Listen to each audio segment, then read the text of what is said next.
Vous êtes-vous déjà demandé ce qui se passe quand quelqu'un défie directement les ordres de Dieu?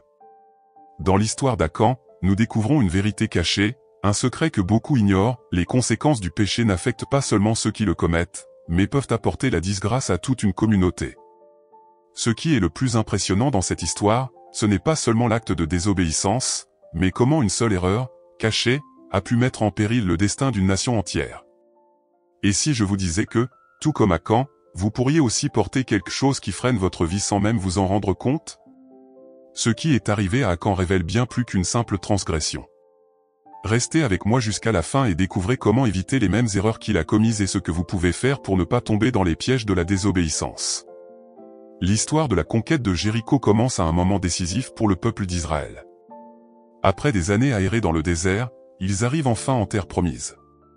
La ville de Jéricho se présente comme le premier grand défi, une forteresse pratiquement imprenable.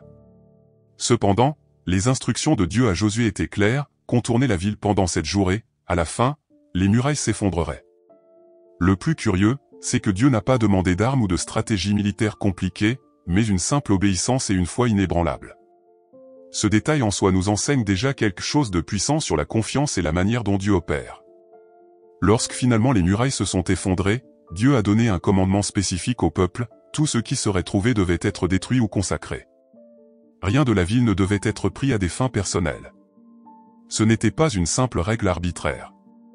Les objets de Jéricho étaient considérés comme maudits, symbole d'une culture qui défiait ouvertement les principes divins. Ici, il est important de comprendre que cette demande de destruction représentait une purification, une séparation du passé pour qu'Israël puisse avancer vers un nouvel avenir. Il est intéressant de penser à l'impact psychologique que cela a pu avoir sur les soldats d'Israël. Imaginez l'extase de la victoire, suivie de la nécessité de contrôler leur envie de prendre les trésors qui étaient à portée de main. Aujourd'hui, ce serait comme résister à la tentation de s'approprier quelque chose de précieux et interdit lorsque personne ne regarde. Le commandement de Dieu n'était pas seulement une épreuve de loyauté, mais un test de caractère. Dans la vie de tous les jours, nous faisons également face à des moments où il est facile de céder à la tentation de prendre ce qui ne nous appartient pas.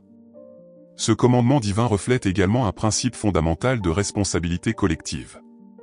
Lorsque Dieu a demandé que tout soit détruit ou consacré, il protégeait le peuple des influences mauvaises qui pourraient détourner son attention spirituelle. Quelque chose de similaire se produit lorsque nous sommes entourés de distractions qui nous éloignent de nos valeurs.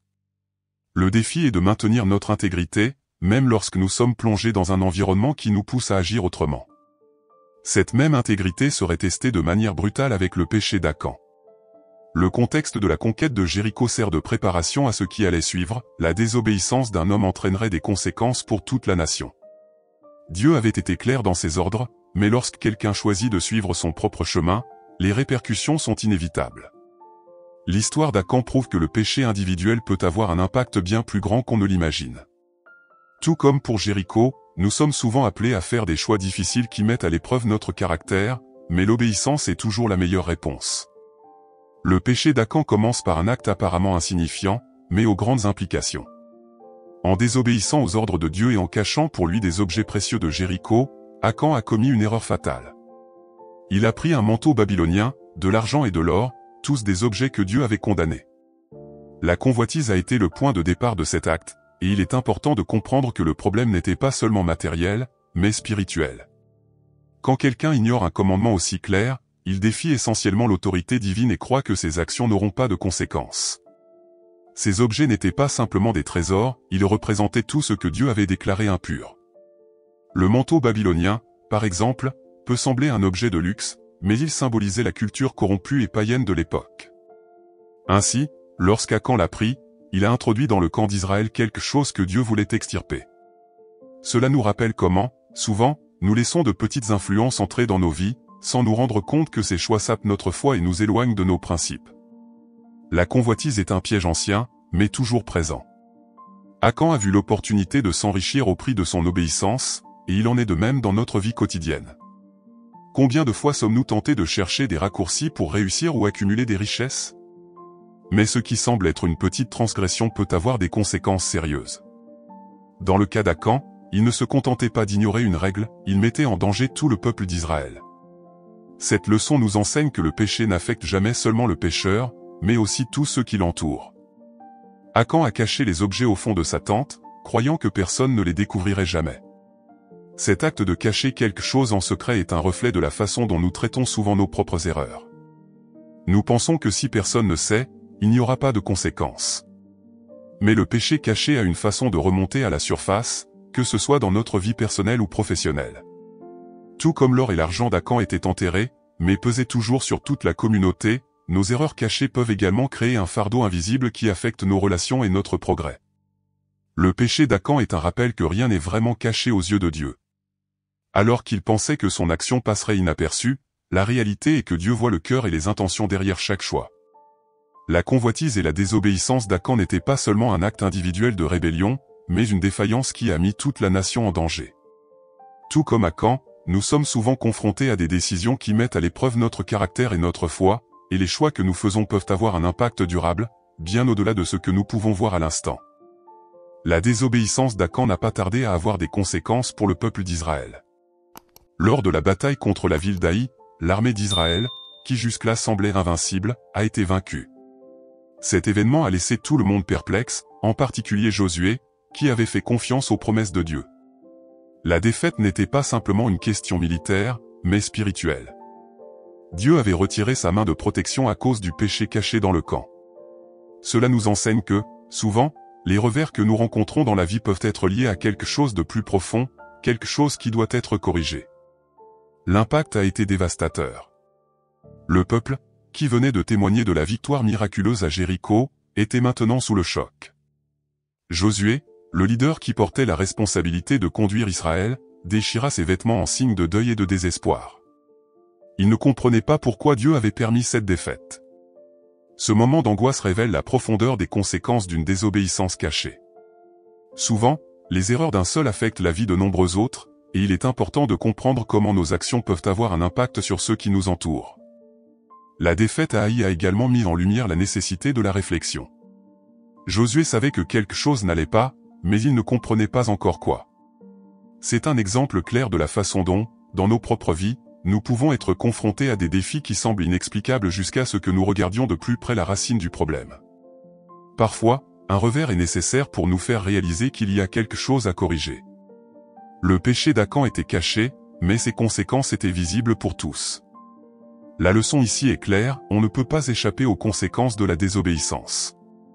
En plus de la défaite militaire, la désobéissance d'Akan a apporté un sentiment d'insécurité au peuple. L'armée, qui auparavant avait confiance dans le pouvoir de Dieu, était maintenant effrayée. La confiance, qui est un des piliers de la foi, avait été brisée. Cela nous montre comment le péché peut ronger notre sécurité et nous éloigner de la faveur divine. Dans la vie, lorsque nous faisons face à des défaites, nous devons toujours nous demander s'il y a quelque chose sur notre chemin qui doit être ajusté, quelque chose qui nous empêche d'avancer avec confiance. Le peuple d'Israël, qui jusque-là semblait être sur une trajectoire de victoire, se trouvait maintenant confronté à une défaite humiliante. Et tout cela à cause du péché caché d'un seul homme. Cela renforce l'importance de marcher dans l'obéissance à Dieu, car les conséquences de nos actes, aussi petites soient-elles, peuvent être dévastatrices. Cette défaite était un signe clair qu'il fallait agir pour restaurer la faveur de Dieu sur Israël. Et Josué, en tant que leader, comprendrait bientôt que le prochain pas serait de chercher l'origine de ce problème. Après la défaite à Haï, Josué chercha des réponses. Il savait que quelque chose n'allait pas profondément, mais il ne savait toujours pas quoi. C'est alors que Dieu lui révéla qu'il y avait du péché dans le camp d'Israël. Le peuple ne pouvait pas avancer tant que ce péché n'était pas traité.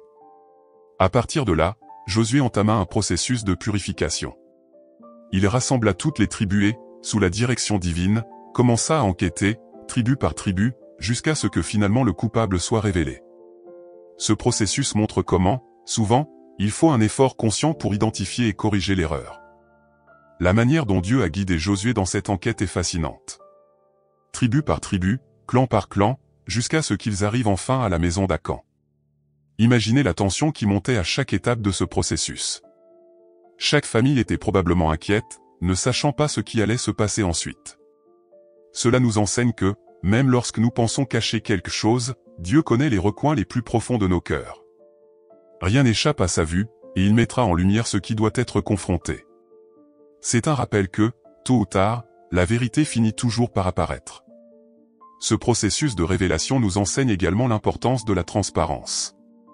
Josué aurait pu se désespérer ou prendre des décisions précipitées, mais il a fait confiance à la direction de Dieu et a suivi chaque étape avec calme et précision. Dans nos vies, lorsque nous faisons face à des problèmes complexes, nous devons adopter la même approche, rechercher la patience, la sagesse et, surtout, faire confiance à Dieu pour nous guider vers la compréhension correcte. Parfois, il faut un processus pour révéler ce qui est caché, et ce processus exige une confiance totale dans le temps et la sagesse divine. Au fur et à mesure que l'enquête progressait, la tension dans le camp d'Israël augmentait également. Ce qui avait commencé comme une simple défaite militaire se transformait maintenant en un événement de purification nationale. Josué savait qu'il s'agissait d'une question de justice divine, et la vérité devait être révélée. Cette quête du coupable n'était pas une simple chasse aux sorcières, mais un mouvement nécessaire pour restaurer la faveur de Dieu sur le peuple.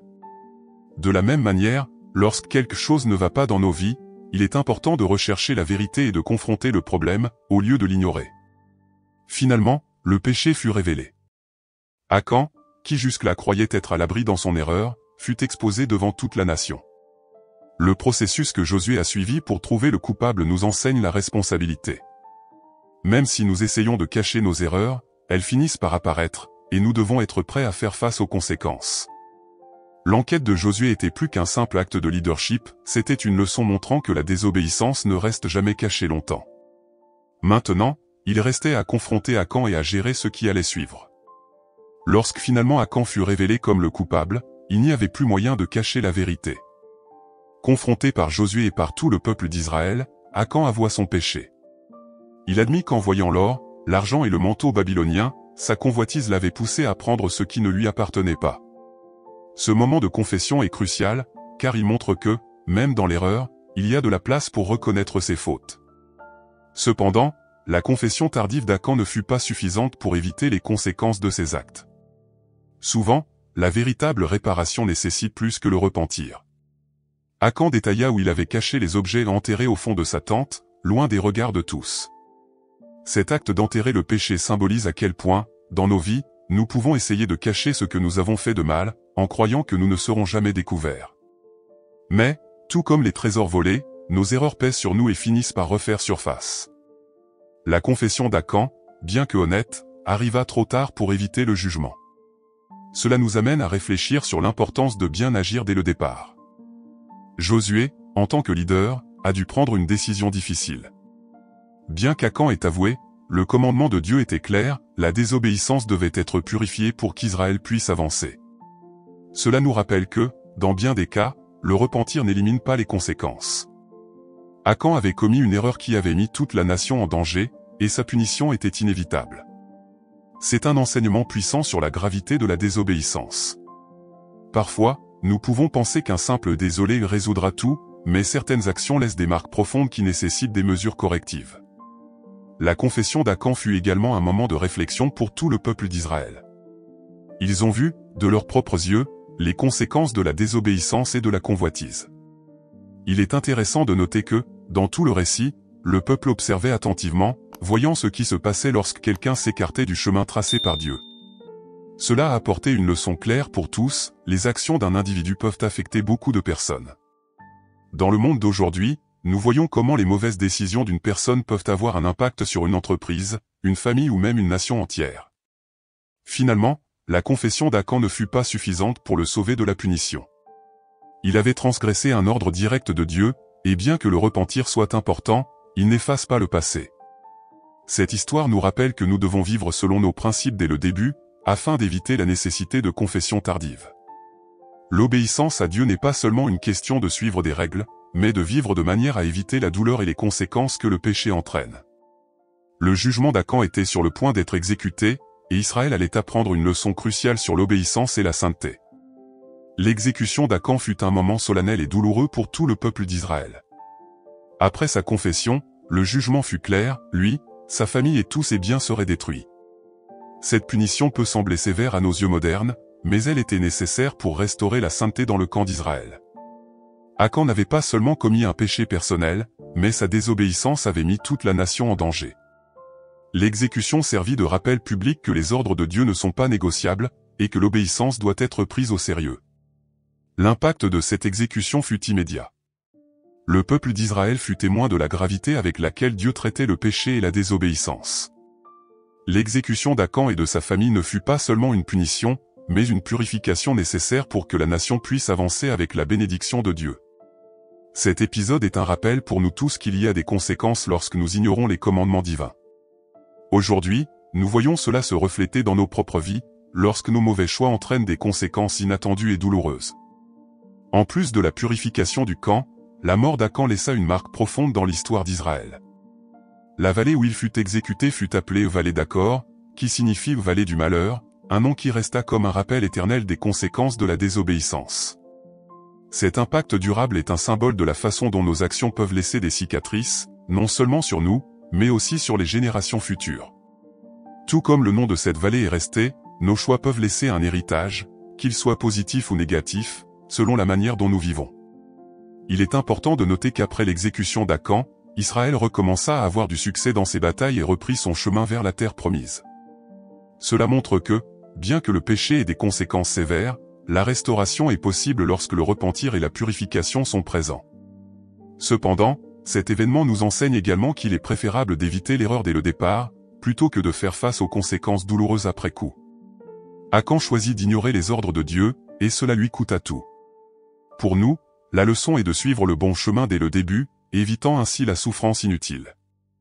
En fin de compte, l'exécution d'Akan marqua la fin d'un chapitre sombre dans l'histoire d'Israël, mais l'impact durable de cette leçon résonna à travers les générations.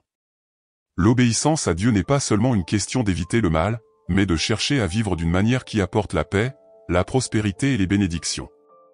Tout comme Israël a dû passer par cette purification pour avancer, nous devons également affronter les obstacles dans nos vies de manière directe et sincère. L'histoire d'Akan est un rappel que, bien que le repentir soit important, la véritable victoire réside dans le fait de ne pas s'écarter du chemin de l'obéissance. Maintenant que vous connaissez l'histoire d'Akan, la question qui se pose est, que ferez-vous de cette connaissance? Y a-t-il quelque chose dans votre vie, peut-être caché, qui vous empêche d'atteindre les bénédictions que Dieu a réservées pour vous? Souvent, nous portons des poids invisibles, de petits actes de désobéissance ou des distractions qui nous éloignent du but divin. L'histoire d'Akan nous enseigne que l'obéissance à Dieu n'est pas une option, mais une nécessité pour vivre pleinement. Que pouvez-vous commencer à faire aujourd'hui pour aligner votre vie sur les commandements de Dieu? Réfléchissez bien, cette décision pourrait changer complètement le cours de votre vie. Alors, pourquoi ne pas réfléchir à vos attitudes et faire les changements nécessaires? Abonnez-vous à la chaîne et activez les notifications pour continuer à apprendre sur ces thèmes et renforcer votre foi. N'oubliez pas de partager cette vidéo avec quelqu'un qui a aussi besoin d'entendre ce message transformateur. Que Dieu vous bénisse et à la prochaine.